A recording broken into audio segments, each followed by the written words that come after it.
ప్రియమైనటువంటి దేవుని బిడ్డలందరికీ యేసుక్రీస్తునామములో మరొకసారి హృదయపూర్వక వందనాలు తెలియజేస్తున్నాను. ఈ సాయంకాల సమయంలో వాక్య ధ్యానం కూడికే మనం చేరువచ్చున్నాం. ఈ సమయంలో మన సహోదరులు గురవాణి గారి కుటుంబంలో ఈ రీతిగా చిన్న కూడికగా చిన్న మందగా మనం కూడి ఉన్నాం. దేవుడు ఈ రాత్రి కాల సమయంలో మనతో మాట్లాడే ఒక మాటగా మనం తీసుకుందాం. మనం గడిచిన 3 వారాలుగా కీర్తనల నుంచి మొదటి అధ్యాయం నుంచి 3 భాగాలు మనం ధ్యానం చేస్తాం. మరొక భాగముగా 3వ వచనమును మనం ధ్యానం చేద్దాం. అయినప్పటికీ మొదటి అధ్యాయం అంతా చదివి 3వ వచనాన్ని మనం ధ్యానంలో తెచ్చుకుందాం. కీర్తనలు మొదటి అధ్యాయం 6 వచనాల్లో చదువుదాం. దుష్టుల ఆలోచన చొప్పున నడవక, పాపుల మార్గమున నిలువక, అపహాసకులు కూర్చుని చోటున కూర్చుండక, యెహోవా ధర్మశాస్త్రమునందు ఆనందించుచు దీవారాత్రము దానిని ధ్యానించువాడు ధన్యుడు. అతడు నీటి కాలువల యోరను నాటబడినదై ఆకు వాడక తన కాలమందు ఫలమిచ్చు చెట్టు వలె నుండు. అతడు చేయునదంతయు సఫలమగును. దుష్టులు ఆలాగున నుండక గాలి చెదరగొట్టు పొట్టువలే నుండు. కాబట్టి న్యాయ వ్యవస్థలో దుష్టులను, నీతిమంతుల సభలో పాపులను నిలువరు.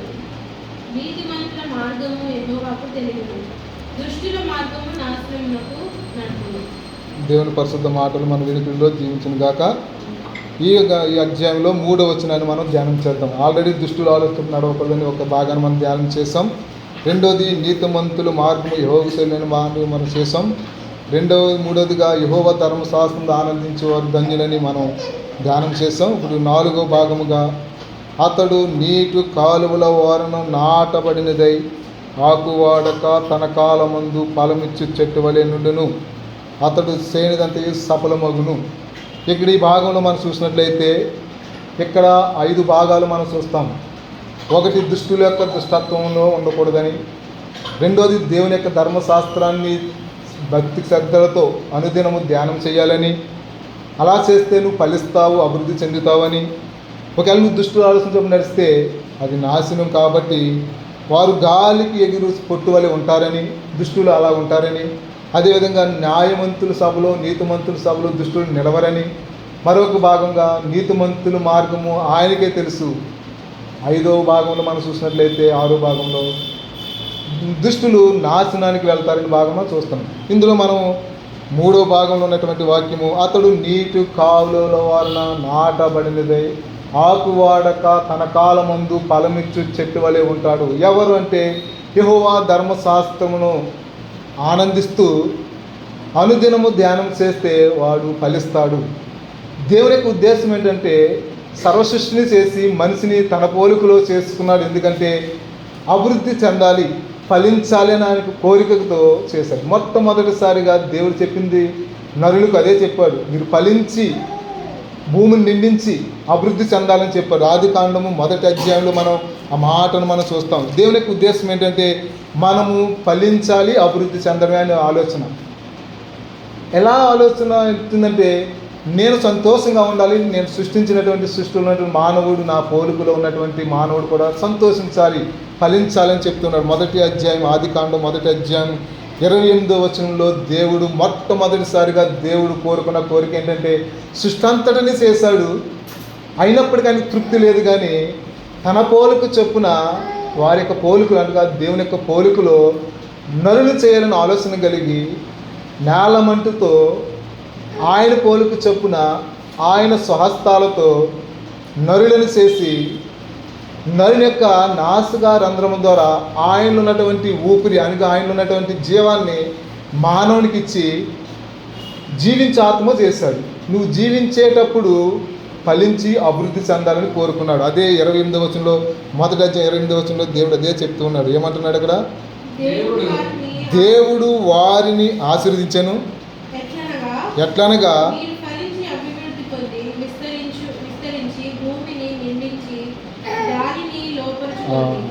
ఏమంటున్నాడు 28వ వచనంలో? ఎవరి గురించి చెప్తాడు? వారిని అని అన్నాడు కదా. పైన ఏమంటున్నాడు 26వ వచనంలో? దేవుడు మన స్వరూపమందు మన పోలిక చొప్పున నరులను చేయుదుమని దేవుడు అనగా యేసు ప్రభువారు ఉన్నారు, తండ్రి అయిన దేవుడు, ఆత్మదేవుడు అక్కడ ఉండి ఆలోచన చేసి నరులను చేయదమని 26వ వచనంలో అనుకుని 28వ వచనంలో నరులను చేసి మీరు అభివృద్ధి చెందాలి, ఫలించాలి, భూమిని నిందించాలి, మీరు భూమి అంతటిని ఏలాలి, సృష్టి అంతటిని ఏలాలి అని చెప్పి దేవుడు ఒక ఉద్దేశం కలిగి ఉన్నాడు. కానీ నరుల యొక్క హృదయము చెడ్డది అని ఇక్కడ మరి ఎక్కడ రాయబడిందంటే ఇదే ఆది కాండంలో దేవుడు నరుల యొక్క హృదయాన్ని చెడ్డదని తెలియజేస్తూ ఉన్నాడు. ఎక్కడంటే ఆ భాగం మనం చూసినట్లయితే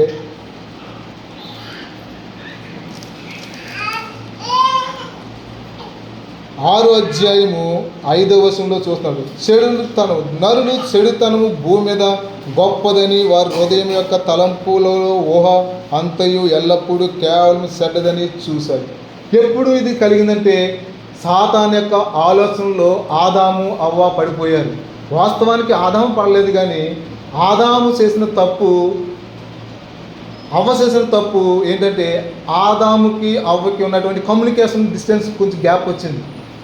అవ్వ చేసే తప్పులో ఆదాము లేడు, దూరంగా ఉన్నాడు. అలాంటప్పుడు సాతాను వచ్చి అవ్వను ప్రేరేపించినప్పుడు అవ్వ పాపానికి లోబడి ఏ పండు అయితే దేవుడు తినొద్దని చెప్పాడో ఆ పండు తిన్నది, ఆజ్ఞ అతిక్రమించింది, దేవుడిచ్చినటువంటి మాటను తృణీకరించింది. ఆయన ఇచ్చిన మాటలో ఆనందించి సంతోషించమని దేవుడు చెప్తే, మీరు ఫలించి అభివృద్ధి చెందమని దేవుడు చెప్పిన మాటలకు విధేయులు కాకుండా నేను చెప్తున్నాను, ఈ ఫలం మాత్రం మీరు తినకండి, ఈ ఏదైనా ఉన్న ప్రతి ఫలము మీరు తినండి, కానీ ఈ ఒక్క చెట్టు ఫలం మాత్రం మీరు తినొద్దని చెప్పాడు. అక్కడ దాన్ని ప్రకటించేది మంచి చెడ్డలు ఇచ్చే చెట్టు అని చెప్పలేదు, కానీ దేవుడి ఫలం మాత్రం తినొద్దని చెప్పినప్పుడు ఆదాము అదే మాట అవ్వకు చెప్పాడు. దేవుడు మనం సృష్టించి మనకి చక్కని వరం ఇచ్చాడు, ఆ చెట్టు ఫలం మాత్రం తినొద్దని చెప్పాడు అని చెప్తే అవ్వ ఏం చేసిందంటే సాతానులోకి లోబడిపోయింది. సాతాను లోబడిపోవడంతో పాపంలో పడి ఆదామును కూడా పాపంలో పడడానికి కారణం అది. కానీ దేవుడు ఏమంటున్నాడు, నా ధర్మశాస్త్రంలో మీరు నిత్యము ఆనందించాలి, దాన్ని ధ్యానిస్తూ ఆనందించితే మీరు ఫలిస్తారు. ఎలా ఫలిస్తారంటే నీటి కాలువల వారు నాటబడింది చెట్టు ఏ రీతిగా అయితే తన కాలం ముందు ఫలం ఇవ్వడానికి సిద్ధపడి ఉంటుందో, అలాగే నేను మీ విషయంలో ఉద్దేశించిన సంగతుల్లో తగిన సమయంలో మీరు ఫలించాలి, మీరు తగిన సమయంలో గొప్ప కార్యాలు మీ ద్వారానే జరిగించుకోవాలని దేవుడు కలిగి ఉంటే ఆదాము అవ్వ ఏం చేస్తారు, తప్పు చేస్తారు. మీరు ఫలించి అభివృద్ధి చెంది భూమిని నిందించాలి అని కోరిక కలిగినటువంటి దేవునికి దుఃఖాన్ని కలిగించారు.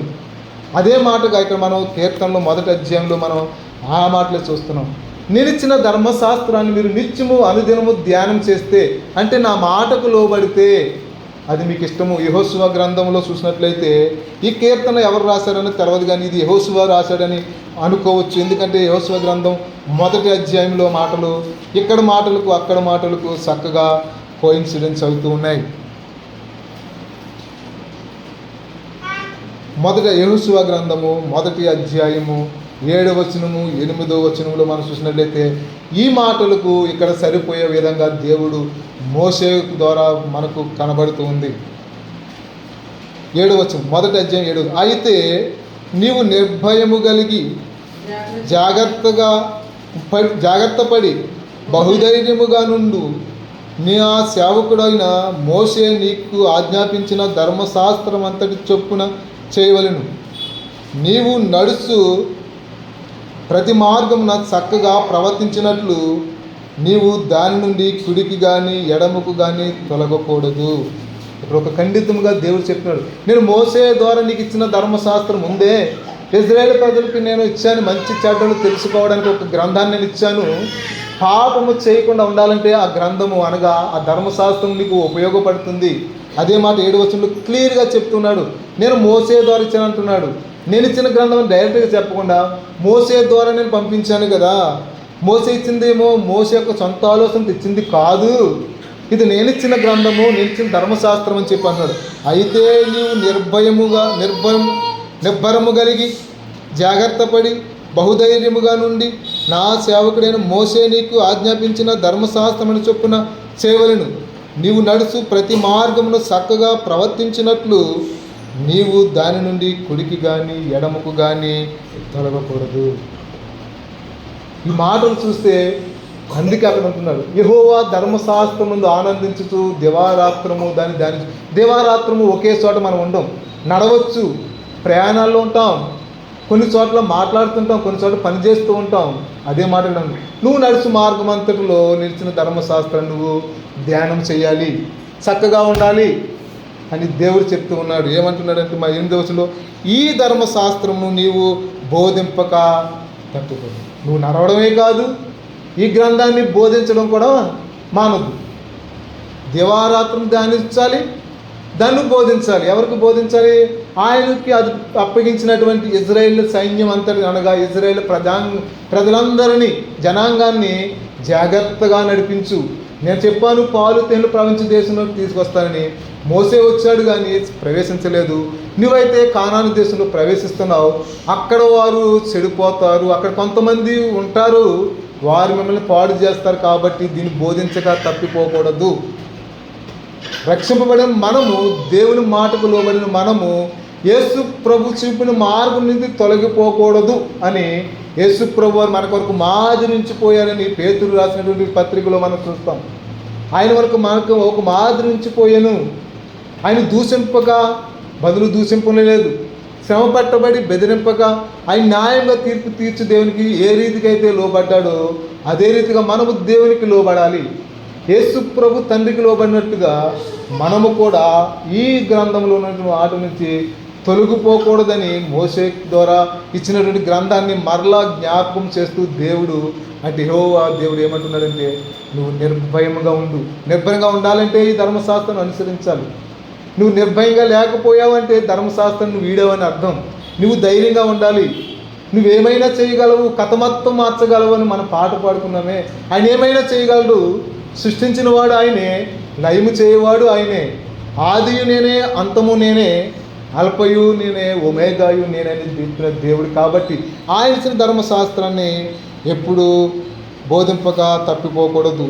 దానిలో రాయబడిన వాటన్నిటి ప్రకారము చేయుటకు నువ్వు జాగ్రత్త పడినట్లు దివారాత్రం దాన్ని సరిపోయింది. అక్కడ దివారాత్రం ధ్యానించేవాడు ధన్యుడని అక్కడ చెప్పాడు. కీర్తన 3వ వచనంలో ఈ మాట కూడా ఈ గ్రంథంలో ఉన్నటువంటి ఈ కీర్తనలో మొదటి అధ్యాయం యెహోషువయే రాసి ఉండొచ్చని నేను అనుకుంటాను. ఎందుకంటే దేవుడే చెప్పాడు అక్కడ.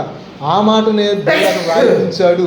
ఇక్కడ ఆ మాట సరిపోతుంది. 8వ వచనం అన్నాడు, దానిలో రాయబడిన వాటన్నిటి ప్రకారము చేయుటకు నీవు జాగ్రత్త పడినట్లు దివారాత్రం దాన్ని ధ్యానించిన ఎడల నీ మార్గమును వదిల్ల చేసుకొని చక్కగా ప్రవర్తించెదు.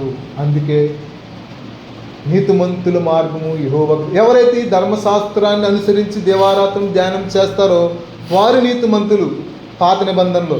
కానీ కొత్త నిబంధనలు అయితే రోమాపత్రిక 8:30 వచనం 29 వచనాల దగ్గర మనం చూసినట్లయితే ఆయన ఎవరినైతే ముందు నిర్ణయించుకున్నాడో ఆయన పిలుచుకున్నాడు. ఎవరినైతే పిలిచాడో వారు నీతిమంతులుగా చేసుకున్నాడు. మనము ఎప్పుడైతే యేసు ప్రభువుని అంగీకరించామో మనము నీతిమంతులము. మనం వర్ధిల్లాలి, అభివృద్ధి చెందాలని దేవుడు అక్కడ రాశాడనమాట. అందుకే మరొక మాటగా మనం చూసినట్లయితే నీవే కాదు, నువ్వు ఎలా ఫలిస్తావో 128వ కీర్తన ఎలా ఫలిస్తావంటే ఆ ఫలితానికి కూడా ఒక మార్గాన్ని దేవుడు ఏర్పాటు చేశాడు.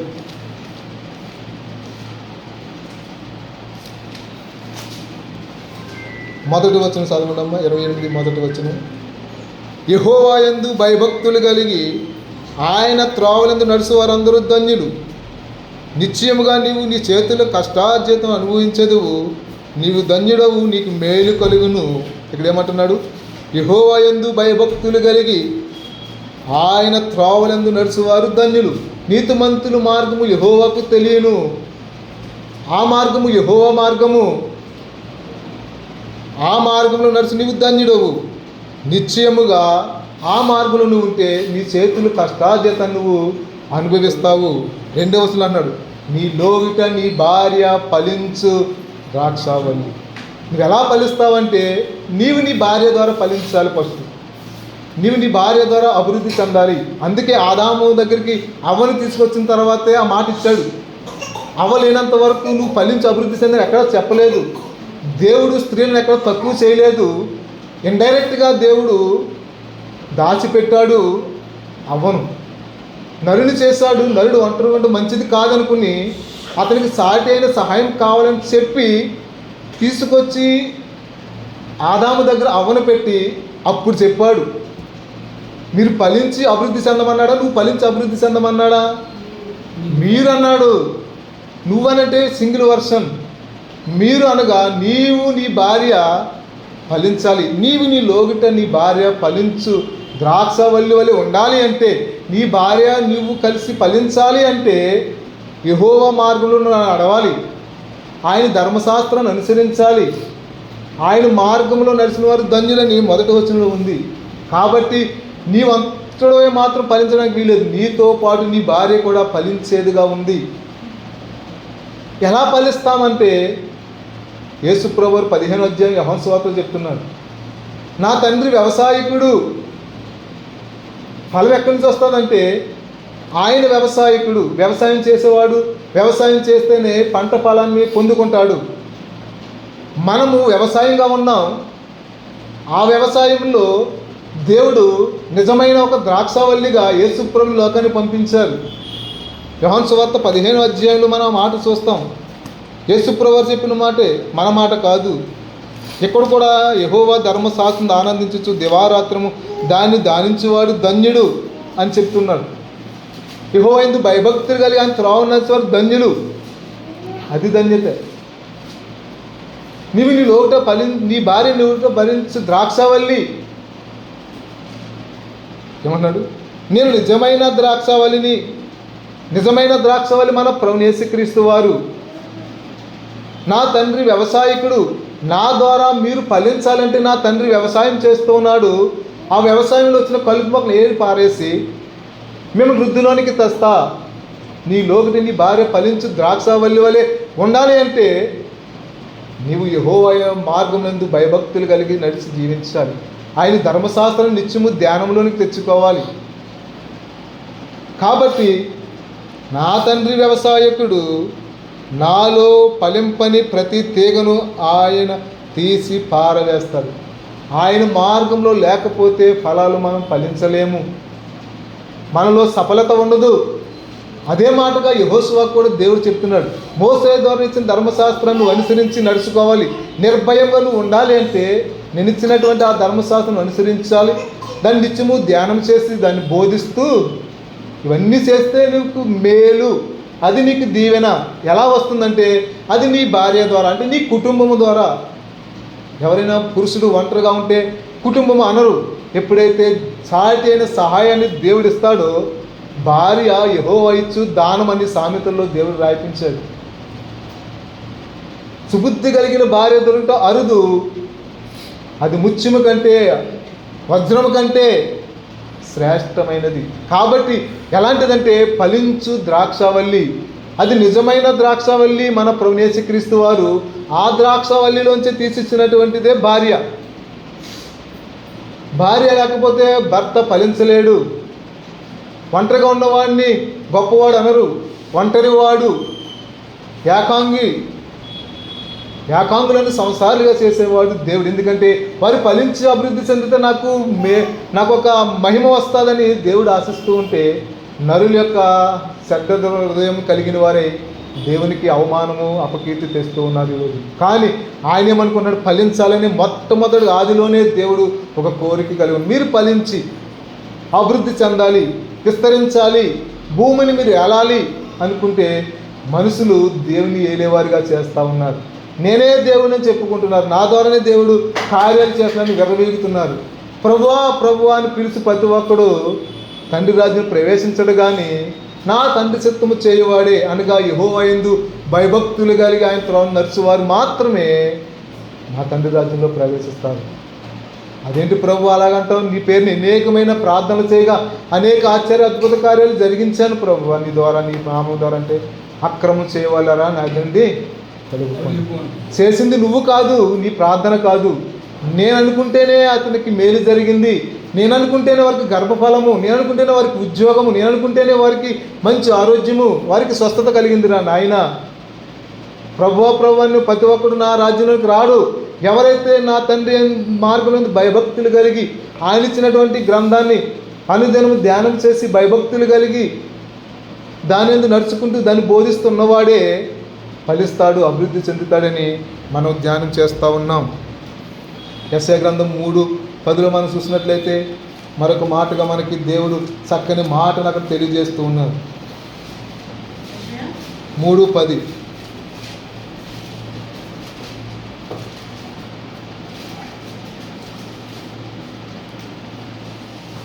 మీకు మేలు కలుగునని నీతిమంతులతో చెప్పుము. వారు తమ క్రియల ఫలము అనుభవించును. ఎప్పుడు నువ్వు ఫలిస్తావంటే నీతిమంతుడుగా ఉంటేనే ఫలిస్తావని దేవుడు చెప్పి అదే అన్నాడు. నీతిమంతుల మార్గము యెహోవాకు తెలియను, యెహోవా యందు భయభక్తులుగా త్రావునందు నడుచువారు ధన్యులు, వారు నీతిమంతులు. ఆ నీతిమంతులతో ఏం చెప్పమన్నాడు ఇక్కడ 10వ వచనంలో? మీకు మేలు, భార్య దొరికిన వారికి మేలు కలుగును. నీవు ఫలించాలంటే, నీకు మేలు కలగాలంటే నీ భార్య ఉండాలి, నీకు నీ భర్త ఉండాలి. కాబట్టి ఏమన్నాడు? నీకు మేలు కలుగునని నీతిమంతులతో చెప్పుము, వారు తమ క్రియల ఫలము, వారి క్రియలు మంచివి, నా గ్రంథాన్ని చదివి దాని యందు భయభక్తులు కలిగి నా త్రోవలు నడుస్తూ నీతిమంతులుగా తీర్చబడి వారు పల్లెలలో అనుభవిస్తారు. కాబట్టి నీతిమంతులు యెహోవా ధర్మశాస్త్రాన్ని విడిచిపెట్టేవారుగా లేరు. అనేక మంది భక్తులు దేవుని భయభక్తులు కలిగి ఉన్నవారు కాబట్టి ఆశీర్వదించబడ్డారు. ఆనాడు యెహోషువ ముందే యోసేపు కూడా ఆశీర్వదించబడ్డాడు, అబ్రహాము ఆశీర్వదించబడ్డాడు, ఇస్సాకు ఆశీర్వదించబడ్డాడు, యాకోబు ఆశీర్వదించబడ్డాడు. ఎలా ఆశీర్వదించబడ్డారు? ఆయన మాటను అంగీకరించారు. ఆయన మాటే ఆయన ధర్మశాస్త్రము, ఆయన ఆజ్ఞే ఆయన ధర్మశాస్త్రము. ఆయన ఏ మాట అయితే చెప్పాడో ఆదాము కాలం నుంచి యెహోషువ మోసే వరకు చెప్పాడు, అవన్నీ మాటల ద్వారా పితరులతో మాట్లాడి, ఇక నేను పితరులతో మాట్లాడడానికి రాను, ఒక గ్రంథాన్ని వారికి ఇస్తాను, ఒక ధర్మశాస్త్రాన్ని నేను ఇస్తాను, నీతి శాస్త్రాన్ని వారికి ఇస్తాను, దాని ద్వారా వారు అభివృద్ధిలోనికి వస్తారు. నిత్యము వారితో తల్లిదండ్రులు కూడా మనల్ని పెంచి చనిపోయేంత వరకు తోడుగా రారు. ఒక వయసులో వారు మనల్ని విడిచిపెడతారు. మన బాధ్యతలు మనం తెలుసుకుని చక్కగా ప్రవర్తించి నడుచుకుంటే మన కుటుంబం మనం మేలుకరంగా చేసుకుంటాం. దేవుడు అందుకే ఎప్పుడూ నా మాటలు వారితో, నేను వెళ్ళినప్పుడే కాదు, నేను లేనప్పుడు కూడా నా మాటలు వారితో ఉండాలని దేవుడు తన ధర్మశాస్త్రాన్ని ఇచ్చి మనకు తోడుగా ఉంచాడు. వారు ఫలాలు అనుభవిస్తారు. మీకు మేలు కలిగినని నీతిమంతులతో చెప్పుము, వారు తమ క్రియల ఫలము వారు అనుభవింతురు. ఆ ఫలాలు ఏంటి? ఆత్మ ఫలాలు. గలతీయులకు రాసిన పత్రిక 5వ అధ్యాయం అపోస్తలుడైన పౌలు గారు అక్కడ 9 ఫలాలు మన కొరకు రాసి పెట్టాడు దేవుడు. అన్నీ మనము పొందుకోలేకపోతూ ఉన్నాం. నీతిమంతులు ఆ ఫలాలు పొందుకోవాలని దేవుడు కోరుకుంటూ ఉన్నాడు. 5వ అధ్యాయం గలతీయులకు రాసిన పత్రిక 5వ అధ్యాయం అపోస్తలుడైన పౌలు గారు రాసిన పత్రికలో 22వ వచనం మనం చూసినట్లయితే, అయితే ఆత్మఫలము ఏమనగా ప్రేమ, సంతోషము, సమాధానము, దీర్ఘశాంతము, దయాలత్వము, మంచితనము, విశ్వాసము, సాత్వికము, ఆశా నిగ్రహము. ఈ 9 ఆత్మఫలం. ఇవన్నీ నీతిమంతుల ద్వారా కలిగించుకోవాలని దేవుడు చూస్తూ ఉన్నాడు. నీకు మేలు కలగడమే కాదు, నీతి ఫలం కూడా అనుభవించాలి. ఆ నీతి ఫలమే ఆత్మఫలము. మన దేవుడు నీతిమంతుడు, నీ దేవుడు నీతిపరుడు, సాత్వికుడు, రక్షణ గలవాడు. గాడిద పిల్లనెక్కి నీ దగ్గరికి వచ్చిన జకర్యా గ్రంథం 9వ అధ్యాయంలో చెప్పిన మాటను తీసుకుని ఆయన ద్వారా మనం నీతిమంతులం అయ్యాం. నీతిమంతుడు లేడు, ఒక్కడు లేడని రోమాపత్రిక 3:10లో చెప్పుతుంటే, ఎవరు నీతిమంతుడు? యేసుప్రభుని అంగీకరించిన వారి నీతిమంతులు, వారి ఫలాలు ఫలిస్తారు. యేసుప్రభులు ఇవన్నీ ఉన్నాయి. నేను నిజమైన ద్రాక్షావళిని, నా తండ్రి వ్యవసాయకుడు, నాలో నిలిచి మీరు ఫలించాలని 15 అధ్యాయులు యేసుప్రభు వారు చెప్పిన ఫలాలు ఈ ఫలాలే. యేసుప్రభు వారు కూడా అదే రీతిగా ఈ లోకంలో ఉండి తండ్రి ఆజ్ఞకు లోబడి ఆయనకు మనకు ఒక మాదిరించి వెళ్ళిపోయాడు అన్నమాట. మనం ఫలించాలి, అభివృద్ధి చెందాలని దేవుడు అనాది కాలంలోనే కలిగి ఉన్నాడు. అదే మాటగా యెహోషువ గ్రంథంలో మాటలు మనం చూస్తున్నాం, కీర్తనలో కూడా మాటలు మనం చూస్తూ ఉన్నాం. కాబట్టి మరొక మాట చూసినట్లయితే యోహాను సువార్త మనం ధ్యానం చేస్తాం. సామెతలు 1:33. సామెతలు 1:33లో కూడా నీతిమంతుల కొరకు మరొక మాట అక్కడ కూడా రాసిపెట్టాడు. ప్రియులారా,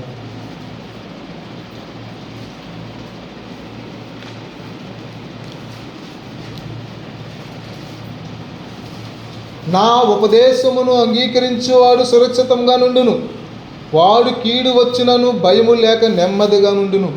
ఎప్పుడైతే ఆయన ధర్మశాస్త్రాన్ని అనుసరించాలి, ఆయన ధర్మశాస్త్రం నమ్మికించి ఆయన త్రోవలందు నువ్వు నడిస్తే ఏమన్నాడు ఇక్కడ సామెతలు 1:33లో, నా ఉపదేశము అనగా ఆయన ధర్మశాస్త్రము అంగీకరించేవాడు ఎలా ఉంటాడు? సురక్షితంగా, సంతోషంగా, క్షేమంగా, ఆనందంగా, ఫలభరితముగా ఉంటాడు. మరొకడు అన్నాడు, వాడు ఒకవేళ కీడు వచ్చినను భయము లేక నెమ్మదిగా ఉంటాడు. ఎందుకంటే ఆయన ధర్మశాస్త్రము మనల్ని కాపాడుతాడు, ఆయన వాక్కు మనల్ని కాపాడుతుంది. ఆ వాక్యమే మన ప్రభువు యేసుక్రీస్తు వాడు. ఆయనే మనకు కాపుదల, ఆయనే మనకు భద్రత, ఆయన ఉపదేశమే ఇప్పుడు మన ప్రభువు యేసుక్రీస్తు వాడు. పితరుల కాలంలో దేవుడు ముఖాముఖిగా మాట్లాడాడు. నోవాహుతో మాట్లాడాడు, ఆదాముతో మాట్లాడాడు, అబ్రహాంతో మాట్లాడాడు, ఇసాకుతో మాట్లాడాడు, యోసేపుతో మాట్లాడాడు, యాకోబుతో మాట్లాడాడు, మోసేతో కూడా మాట్లాడాడు. అదే సమయంలో తర్వాత సమూయేలుతో కూడా మాట్లాడి ఇంకా అక్కడి నుంచి మాట్లాడడం మానేసి రాజుల కాలంలో ప్రవక్తల ద్వారా ఇండైరెక్ట్గా మాట్లాడడం మొదలెట్టారు. ధర్మశాస్త్రాన్ని కూడా వారు లెక్క చేయకుండా ఇష్టానుసారంగా జీవిస్తే హెచ్చరికలుగా ప్రవక్తను పంపించాడు. వాళ్ళను కూడా లెక్క చేయని సమయంలో తన కుమారుని లోకాన్ని పంపించి సమస్త దుర్నీతి నుంచి కాపాడడానికి ఆయన చేసినటువంటి సృష్టికి అనగా మనకు మేలు కలగాలని ఆయనే ప్రాయశ్చిత్తం చేయడానికి లోకానికి వచ్చి నిన్ను నన్ను రక్షించుకుని మనం ఫలించాలి, మనం అభివృద్ధి చెందాలని ఒక క్రియ జరిగించాడు. ఆయనే మన ప్రభువు యేసుక్రీస్తు. ఇన్ని రకాలుగా దేవుడు మనల్ని ఫలించి అభివృద్ధి చెందాలని ఉద్దేశం కలిగి ఉన్నాడంటే అనాది కాలంలోనే మీరు ఫలించి అభివృద్ధి చెందాలి అని ఒక్క మాట చెప్పిన దాన్ని తీసుకుని చివరికి ఆయన ప్రాణం పెట్టేంత వరకు ఆ మాటను నిలబెట్టుకోవడానికి ప్రాణం పెట్టి మన కొరకు మనం ఫలించాలని ఆయన కలవశంలో మన కొరకు చనిపోయాడు. ఆయన మాట ఇచ్చి మరిచే దేవుడు కాదు, ఆయన మాట తప్పే దేవుడు కాదు. నిత్యము ఆయన మాటకు మనం భయభక్తులు కలిగి జీవిస్తే దీవెన అని ఈ రాత్రికాల సమయంలో దేవుడు మనతో మాట్లాడుచున్నాడు. ఎంత గొప్ప దయ కలిగిన దేవుడు. అందుకే లోకాసువార్తలో ఒక ఉపమానం చెప్పి తప్పిపోయిన కుమారుని గురించి చెప్పాడు దేవుడు. తన తప్పు తెలుసుకుని ఒకవేళ నీతిమంతులమైన మనము తెలుసో తెలియకో దేవునికి వ్యతిరేకంగా జీవించుంటే, దేవుని దగ్గర క్షమాపణ కోరుకుంటే తన అతిక్రమలకు పరిహారం నొందినవాడు, తన పాపములకు ప్రాయశ్చిత్తం నొందినవాడు ధన్యుడు. యెహోవా చేత నిర్దోష అనిపించుకున్నవాడు ధన్యుడని యెషయా గ్రంథంలో మాట మనం చూస్తూ ఉన్నాం. తప్పిపోయిన కుమారుడు విషయంలో ఆ ఎగ్జాంపుల్ని తీసుకొచ్చి ఇక్కడ చెప్పాడు. తప్పిపోయిన కుమారుడు తన బుద్ధి వచ్చినప్పుడు, తండ్రి నీకు పరలోకానికి పరమ తండ్రికి తప్పు చేసిన విరోధంగా నా తప్పుని తెలుసుకున్నాను, నన్ను క్షమిస్తావంటే తప్పకుండా క్షమిస్తాను. తిరిగి రాని దేవుడు తండ్రి తన కుమారుడు చిన్న కుమారుడు తిరిగి వచ్చినప్పుడు ఎంత గొప్ప విందు చేసుకున్నాడు. అదే ఉపమానాన్ని అక్కడ యేసు ప్రభువు వారు చెప్పారు. తన అతిక్రమ క్రియలకు పరిహారం నొందినవాడు, తన పాపములకు ప్రాయశ్చిత్తం నొందినవాడు ధన్యుడు. యెహోవా చేత నిర్దోష అనిపించుకుని జీవిస్తే ధన్యత.